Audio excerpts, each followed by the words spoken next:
आज ग्रॉसरी लेने जा रहे हैं, ख़त्म हो गया है थोड़ा सा ग्रॉसरी और वेजिटेबल्स वगैरह लाना है और बेबी के लिए मिल्क भी लाना है। तो जाने से पहले तो इतनी सारी तैयारी करनी पड़ती है जैसे लगता है कि युद्ध पर जा रहे हैं। अभी दिखाता हूँ मैं आप लोगों को, ये देखो ग्लव्स, मास्क, बैग्स, ये सब है। तो अभी चलो चलते हैं।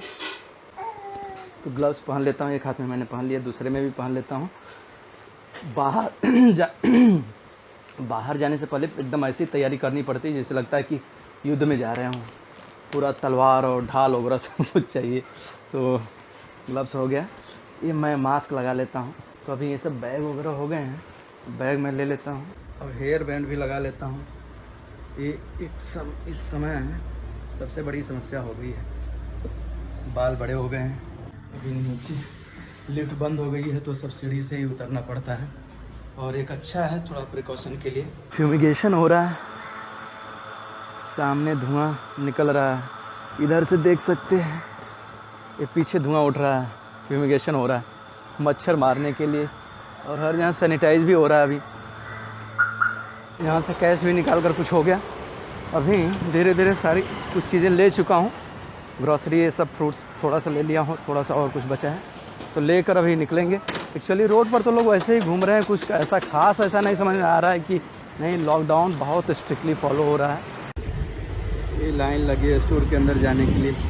मेरा 6-7 नंबर है, 10 मिनट लगभग लगता है, वेट करना पड़ेगा। स्टोर में काफ़ी लाइन था और होना भी चाहिए। लाइन से कुछ सिलेक्टेड लोगों को ही भेज रहे हैं, जैसे एक साथ 6-7 लोगों को ही अंदर भेज रहे हैं। अभी मुझे दूध लेना है, बस मेरा काम हो जाएगा। दूध ही लास्ट बचा है मेरा। दूध है भाई साहब? दूध है, दूध दूध है, दूध दूध दूध भैंस का भी है तो दे दो, आप गोवर्धन का दे दो, 2 लीटर दे दो, 2 लीटर। अरे आपका नहीं निकाल रहा हूँ मैं, अपना ब्लॉग बना रहा हूँ। ये होना ही चाहिए ना, दूध की दुकान नहीं खुलेगी तो किसकी दुकान खुलेगी? कितना हुआ? आप मेरा कैमरा पकड़िए ऐसे, हाँ पकड़ के। मेरी फोटो आ रही है, आपकी नहीं आ रही है। लाइए देखिए, मेरा फोटो आ रहा था, अभी आपका आ रहा है। तो दूध भी लेकर हो गया, बस अब चल देना है। 10 दिन 15 दिन में एक बार आना पड़ता है सामान लेने के लिए, और लगभग सारा सामान हो गया है। थोड़ा सा वेजिटेबल्स वगैरह का नहीं हुआ, लेकिन उसका भी देख लेंगे। कुछ फ्रूट्स ज़रूरी थे क्योंकि अभी बेबी को थोड़ा थोड़ा फीड देना शुरू किए हैं हम लोग। ये बहुत बड़ी समस्या एक्चुअली आ गई है सबके लिए। अब कैसे जाएगी, कब तक जाएगी, गॉड नोज। जब तक इसका प्रॉपर वैक्सीन नहीं निकलता है तब तक तो ऐसे ही सब कुछ चलने वाला है। मुझे नहीं लगता है कि कम्प्लीटली 100% लॉकडाउन हटेगा। ज़्यादा से ज़्यादा ये हो सकता है कि कुछ जगह पर हट जाए और कुछ चीज़ों के ऊपर से हट जाए, लेकिन सारी दुकानें, मॉल्स वगैरह, सिनेमा हॉल, जिम वगैरह खुले हैं तो इम्पॉसिबल जैसा दिख रहा है। और मेरा तो जिम है, वो तो खुलने से रहा। और इतना सारा सामान अभी लेकर मेरे को जाना होगा, 5th फ्लोर पर चढ़ना होता है, बहुत भारी पड़ जाता है। और यहाँ पर गैस की डिलीवरी नहीं होती है।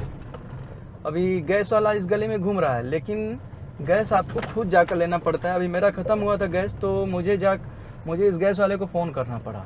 फिर वो मेरा जाकर पासबुक लिया और पैसे लिया, जाकर खुद लाइन में लगाया और लाकर डिलीवर किया। तो खैर मुझे लाइन में नहीं लगना पड़ा, वो लाकर दे दिया। लेकिन ऐसे सिर्फ बुकिंग करके घर पर आ जाए ऐसा नहीं है इस समय। और ये देखिए सैनिटाइजेशन का काम, इनको आप देख सकते हैं।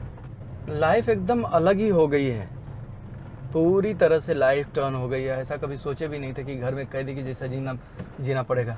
अपने ही घर में लॉक हो जाते हैं, दरवाज़ा 10-10, 15-15 दिन तक नहीं खुलता है। और मेरा छोटा बेबी है तो मैं वैसे भी हम लोग अवॉइड करते हैं, बहुत ज़रूरी होता है तो ही नीचे उतरते हैं, अदरवाइज़ नीचे जाता ही नहीं। तो बहुत मतलब ऐसा स्थिति आएगा कभी लाइफ में सोचा भी नहीं गया था। चलो, जो भी समस्या आई है तो आई है, अभी क्या करेंगे। और धीरे धीरे दूर हो जाएगी। और कुछ क्रिएटिव काम करते रहते हैं और हम लोग लगातार काम करते रहते हैं तो टाइम निकल जाता है। मेरी मिसेस वर्क फ्रॉम होम कर रही हैं और बेबी को भी देखना होता है, और मुझे भी थोड़े से काम रहते हैं, कुछ ऑनलाइन क्लासेस वगैरह ले लेता हूँ, तो मेरा भी समय निकल जाता है, ऐसे निकल जाता है, कम पड़ जाता है एक्चुअली टाइम, इतना ज़्यादा व्यस्तता हो जाती है। तो मेरे बोलने का मतलब ये कि आप लोग भी कुछ ऐसा काम करते रहिए, कुछ क्रिएटिव या कुछ ऐसा सोचते रहिए, कुछ प्लानिंग करते रहिए, तो आप लोगों का टाइम भी निकल जाएगा। इंस्टेड ऑफ जो गेम खेलते हैं ऑनलाइन, दूसरे जो तरह तरह के लूडो, रिमी वगैरह जो भी हैं, गेम खेलने की जगह पर आप कुछ नया सोचिए, क्योंकि इस समय चेंज हो रहा है, पूरी तरह से ज़माना बदल रहा है, और यदि आप नहीं बदलेंगे तो फिर मुसीबत हो जाएगी। तो उसी बदलाव के कड़ी में मैं भी कोशिश करता रहता हूँ कि कुछ न कुछ नया करूँ, कुछ न कुछ नया सोचूँ, और सोचता रहता हूँ, करता रहता हूँ। तो इस तरह से समय निकलता जा रहा है। अब देखते हैं, वेट कर रहे हैं कब तक लॉकडाउन हटता है। अभी मैं गाड़ी पार्क कर रहा हूँ और एक हाथ से कैमरा पकड़ा हुआ। चलिए, यहाँ पर कोई रिस्क नहीं है, कोई आना जाना नहीं है लोगों का। तो मैं सामान बैग में भर नहीं पाया था, तो अभी कुछ सामान भर लेता हूँ, क्योंकि 5th फ्लोर पर जाना है तो इतना आसान नहीं है। और ये सामने देखिए सैनिटाइजेशन वाले लोग आ रहे हैं, ये सैनिटाइजेशन का काम कर रहे हैं। हर एक बिल्डिंग में जाकर लिस्ट बनाया हुआ वो आदमी है, हाथ में लिया हुआ, और वो सैनिटाइज़ कर रहा है। अभी मैं सामान लेकर आ गया 5th फ्लोर पर, ज़रूरत की सारी चीज़ें हो गई हैं। बस इस वीडियो में इतना ही। आप जहाँ भी रहिए, स्वस्थ रहिए, व्यस्त रहिए, मस्त रहिए, और कोई भी परिस्थिति उसमें डटे रहिए। Bye bye.